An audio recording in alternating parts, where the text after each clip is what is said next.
And the Islamic script was also distorted. There are so many hadiths which are fabricated, and even about Quran, even about the scripts of Quran, there are so many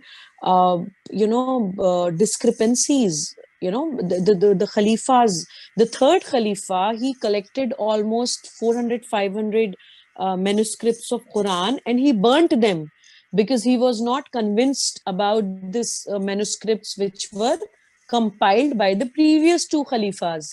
So even among the Khalifas, there were so many fights in regards to the manuscript of.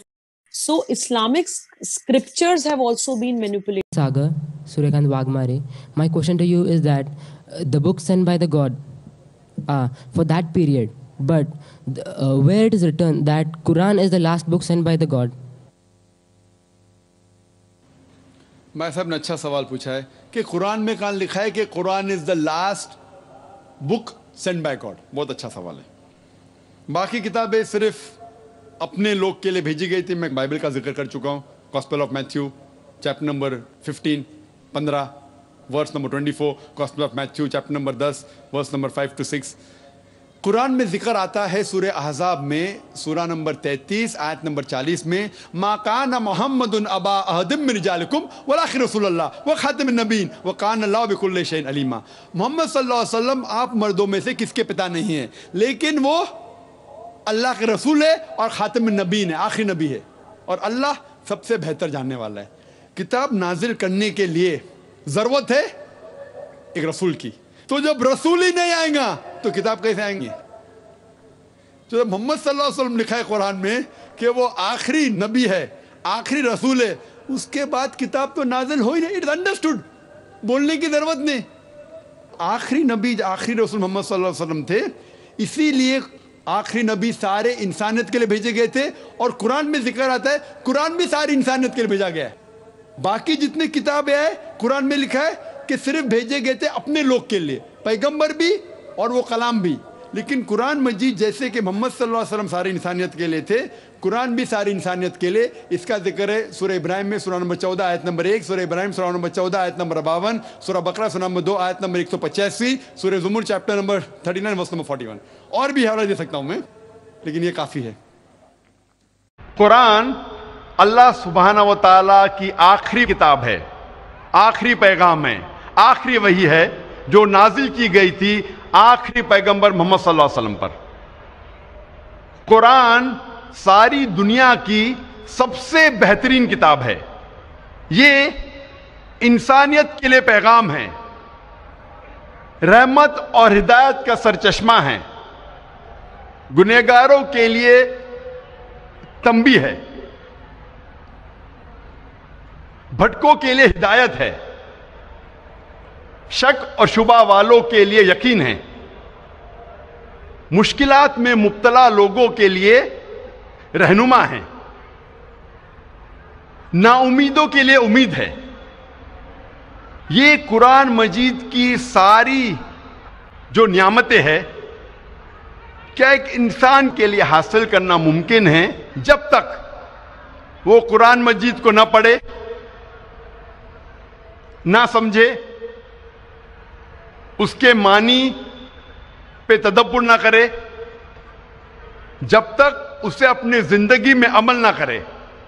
ये सारी कुरान मजीद की नियामतें इंसान के लिए हासिल करना मुमकिन है सिर्फ कुरान मजीद को पढ़ने के बाद, उसके मानी को जानने के बाद, उसके मानी पे तदब्बुर करने के बाद और उसको अपनी जिंदगी में अमल करने के बाद।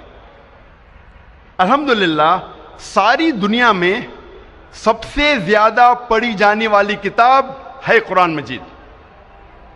लेकिन अफसोस की बात है कि कुरान मजीद सबसे ज्यादा ना समझ के पढ़ने वाली किताब भी है। सबसे ज्यादा पढ़ी जाने वाली किताब तो है, लेकिन वो एक वाहिद किताब है जो सबसे ज्यादा पढ़ी जाती है बिना समझ के।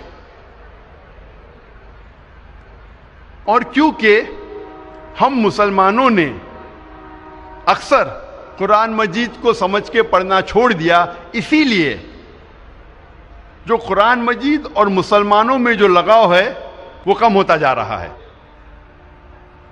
افسوس کی بات ہے کہ اگر کوئی قرآن مجید پڑھتا ہے اور اس کا دل نہیں بدلتا، اس کی زندگی میں کوئی تبدیلی نہیں آتی، یہ افسوس کی بات ہے۔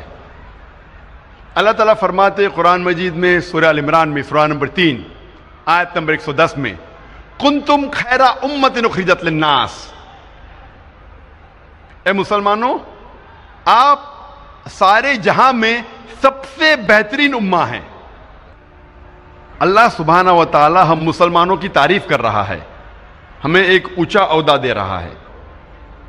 جب بھی تعریف کی جاتی ہے، جب بھی کوئی اونچا عہدہ دیا جاتا ہے، اس کے ساتھ ذمہ داری لازم ہے۔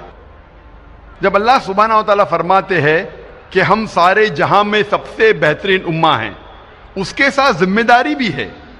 اللہ تعالیٰ اسی آیت میں فرماتے ہیں تأمرون بالمعروف وتنہون عن المنکر وتؤمنون باللہ، کیونکہ ہم لوگوں کو اچھائی کی طرف بلاتے ہیں اور برائی سے روکتے ہیں اور اللہ سبحانہ و تعالیٰ پہ یقین رکھتے ہیں۔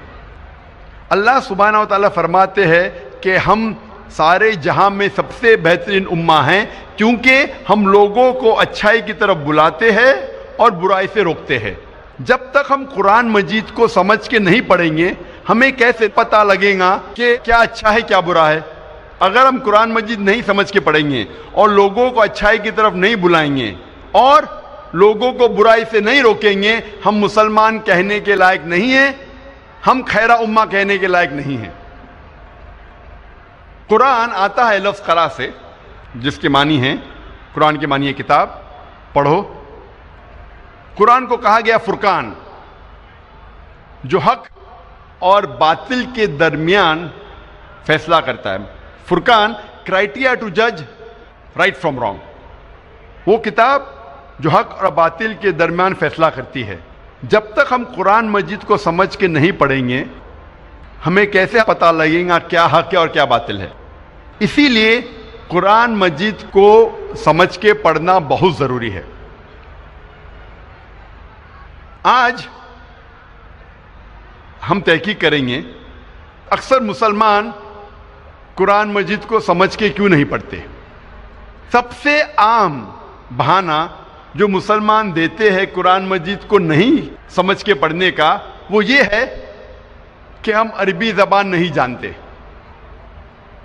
آج ساری دنیا میں 700 کروڑ انسان ہیں اور تقریباً 150 کروڑ مسلمان ہیں،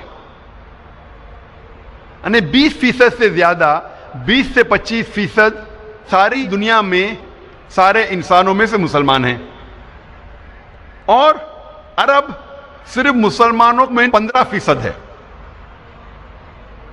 اور چند اور لوگ ہیں، چند فیصد مسلمان ہیں جو عرب نہ ہونے کے باوجود عربی زبان جانتے ہیں۔ آج دنیا میں تقریباً 25 کروڑ مسلمان عربی جانتے ہیں۔